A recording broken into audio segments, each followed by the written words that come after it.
మాజీ మంత్రి దుబాక నియోజకవర్గ మాజీ ఎమ్మెల్యే స్వర్గీయ ముత్యంరెడ్డి 80వ జయంతి వేడుకలు చేగుంట మండల కాంగ్రెస్ పార్టీ అధ్యక్షులు వడ్ల నవీన్ కుమార్ ఆధ్వర్యంలో ఘనంగా నిర్వహించారు. మండల కేంద్రంలోని గాంధీ విగ్రహం వద్ద ఆయన చిత్రపటానికి పూలమాలలు వేసి నివాళులర్పించారు. అనంతరం కాంగ్రెస్ పార్టీ నాయకులు మాట్లాడుతూ దుబాక నియోజకవర్గ అభివృద్ధి కోసం చెరుకు ముత్యంరెడ్డి ఎంతో కృషి చేశారని, ఆయన ప్రోద్బలంతోనే దుబాక నియోజకవర్గం ఎంతో అభివృద్ధి చెందిందని, రైతుల కోసం రైతులు పడే కష్టాలను చూసి ప్రభుత్వం నుంచి వచ్చే ప్రోత్సాహకాలను అందించారని వారు తెలిపారు. నియోజకవర్గ అభివృద్ధి కోసం ముత్యంరెడ్డి కృషి మరవలేనిదని, ఆయన ఆశయ సాధన కోసం ప్రతి ఒక్కరూ పనిచేయాలని వారు కోరారు.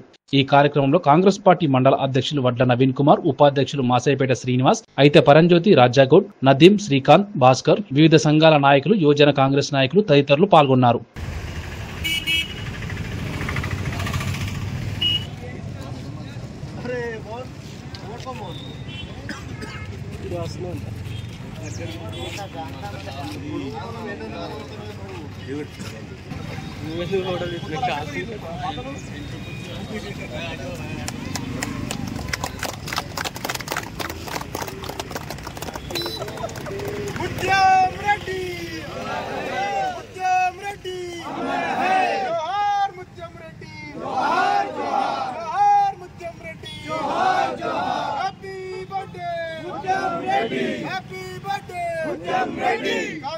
మన ప్రియతమ నాయకుడు కీర్తిశేషులు స్వర్గీయ శ్రీ మాజీ మంత్రివర్యులు శ్రీ చెరుకు ముత్యంరెడ్డి గారి జయంతి వేడుకలను చేగుంట మండల కాంగ్రెస్ పార్టీ తరఫున గాంధీ చౌరస్తాలో ఘనంగా నిర్వహిస్తూ, మరి ముత్యంరెడ్డి గారు 3 సార్లు ఎమ్మెల్యేగా, ఒకసారి ఉమ్మడి ఆంధ్రప్రదేశ్లో మినిస్టర్గా, టీటీడీ బోర్డు చైర్మన్గా, అలాగే కాంగ్రెస్ ప్రభుత్వ హయాంలో అంచనాల కమిటీ చైర్మన్గా ఈ దుబ్బాక కాన్స్టిట్యున్సీకి, అలాగే దొమ్మాట కాన్స్టిట్యున్సీకి ఎనలేని అభివృద్ధి కార్యక్రమాలు చేసిన ఘనత మన స్వర్గీయ ముత్యంరెడ్డి గారికి చెందుతుంది.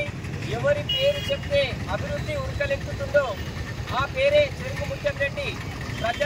ప్రజల మనసుల్లో స్థాయిగా ఎక్కిపోయేటట్టు అన్ని రంగాల్లో, వ్యవసాయ రంగం కానీ, విద్యారంగం కానీ, ఉపాధి రంగం కానీ, స్కిల్ డెవలప్మెంట్ కానీ, అలాగే ప్రతి ఒక్క రైతులకు కూడా, ప్రతి పండించిన కూరగాయలకు కూడా హైదరాబాద్ మార్కెట్లో అమ్మేలా ప్రతి అభివృద్ధి కార్యక్రమాన్ని చేసిన ఘనత మన ముత్యంరెడ్డి గారికే దక్కుతుంది.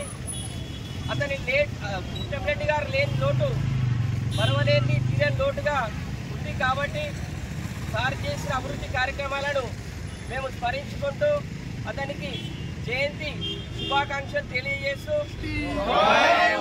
మన నాయకుడు ముత్యంరెడ్డి గారి జయంతి జరుపుకుంటున్నాము. అభివృద్ధి అంటే ముత్యంరెడ్డి అంటే అభివృద్ధి. అలా మన చేగుంటలో ఎన్నో అభివృద్ధి కార్యక్రమాలు చేసినారు. తన తర్వాత మళ్ళీ ఎవరు కూడా ఇప్పటికీ అలాంటి అభివృద్ధి కార్యక్రమాలు చేయలేదు. ఈరోజు మన చేగుంట ఒక ఎడ్యుకేషన్ హబ్గా మారిందంటే దానికి కారణం మన ముత్యంరెడ్డి గారే. ఈరోజు రాష్ట్ర నలుమూల నుంచి ఎక్కడెక్కడి నుంచో విద్యార్థులు వచ్చి ఇక్కడ చదువుకుంటున్నారంటే దానికి కారణం ముత్యంరెడ్డి గారే. కాబట్టి తన ఆశయాన్ని కొనసాగించాలని మనం అందరం కొనసాగిస్తూ వారికి మా తరఫున, మా చేగుంట మండల శాఖ తరఫున ఘన నివాళులు అర్పిస్తున్నాము. జోహార్ ముత్యంరెడ్డి, జోహార్.